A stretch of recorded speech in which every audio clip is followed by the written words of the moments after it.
decided to do it tonight because I'm in this spot until Sunday night, and I know nothing else is going to happen. I'm sitting outside a drop-off location right now in Washington, and our unload time is until tomorrow evening, and they don't do anything today, so we just sit outside the gate and we wait. Anyways, it's been fun. It was off to a rough start, I'll be honest, mainly because my trainer had some trust issues, is what we kind of narrowed it down to, because the trainee before me kind of jacked his truck up, so he was a little scared to let a newbie behind the wheel of his baby. He's got an old Freightliner. He's nicknamed Old Iron. Apparently it's been super faithful to him and reliable, and he doesn't want to see it get hurt because he does not want a new truck. He likes this thing. But yeah, so far since Monday, we've been to Utah, California, Nevada, back to Utah, out to Idaho, Oregon, and now we're in Washington. And no idea where we're headed next. We don't have a pre-plan or a load ready for us, so we'll see what tomorrow brings.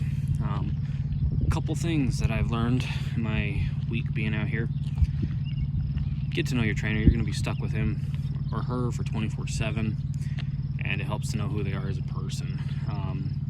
Mine was really difficult to talk to at first.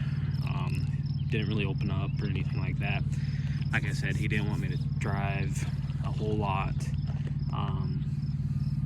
Honestly, for my first 2.5 days, I didn't even sit in the driver's seat, which really discouraged me and just kind of made me almost call my fleet manager and be like, yo, I need a new trainer. He's not letting me drive. But I finally sat down with my trainer, talked with him, got to actually know him, and he's a really great guy. He's an older gentleman. He's from Germany. Heavy accent, kind of hard to understand sometimes. And like all Germans, even though they're happy and talking all nice, it sounds like they're mad at you.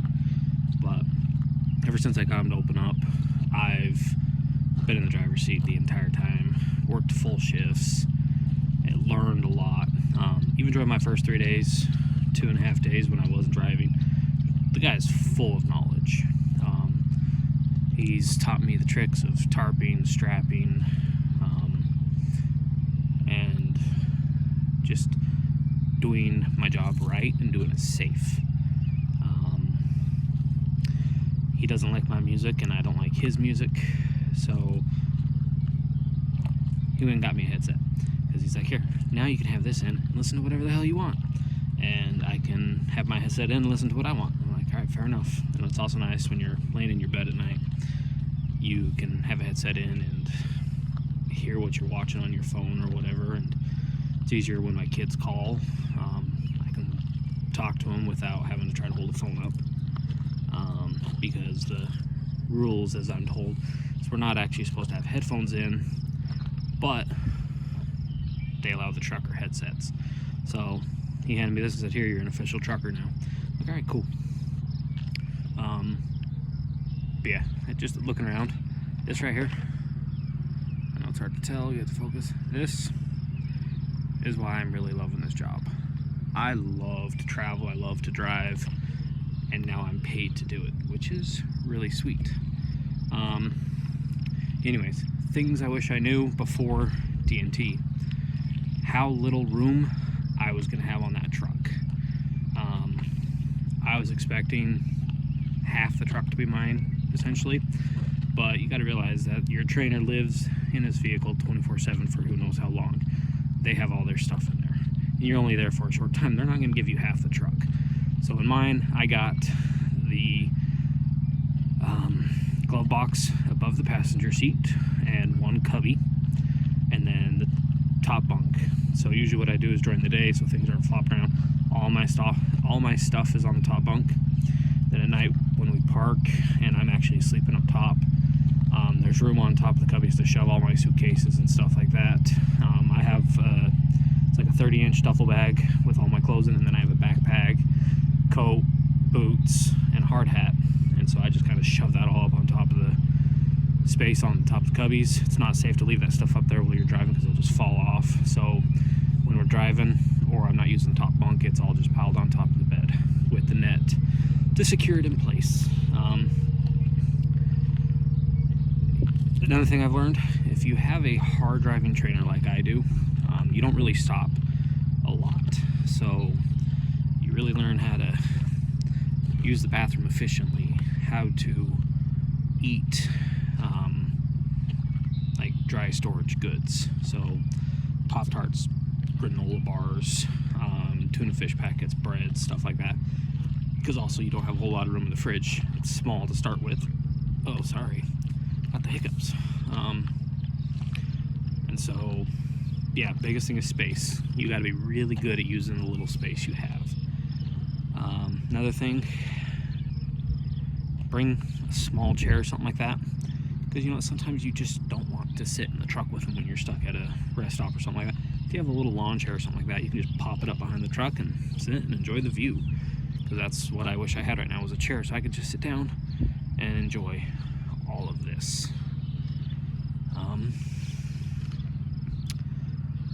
Another thing I've learned, when you sit all day, your extremities swell. Like, I've had to loosen up my shoe straps. My watches are kind of all on a different setting, like fitting.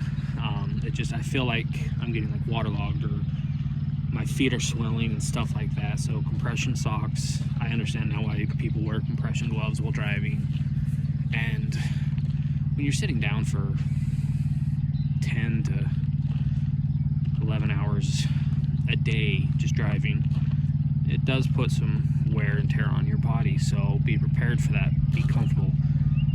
I never thought I'd say this, but I'm gonna go buy me a set of Crocs because it'll be more comfortable driving.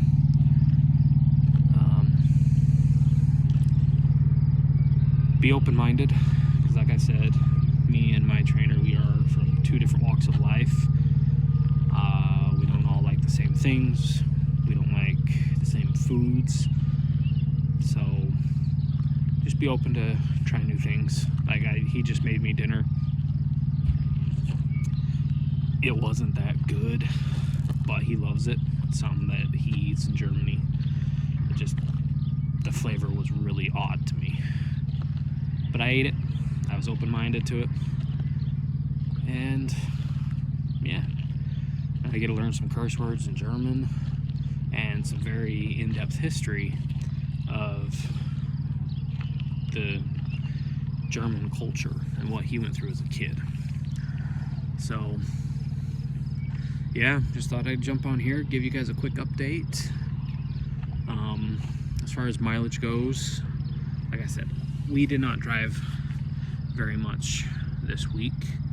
We've only done 3,000 miles of the required 30,000 for me to upgrade into my own truck.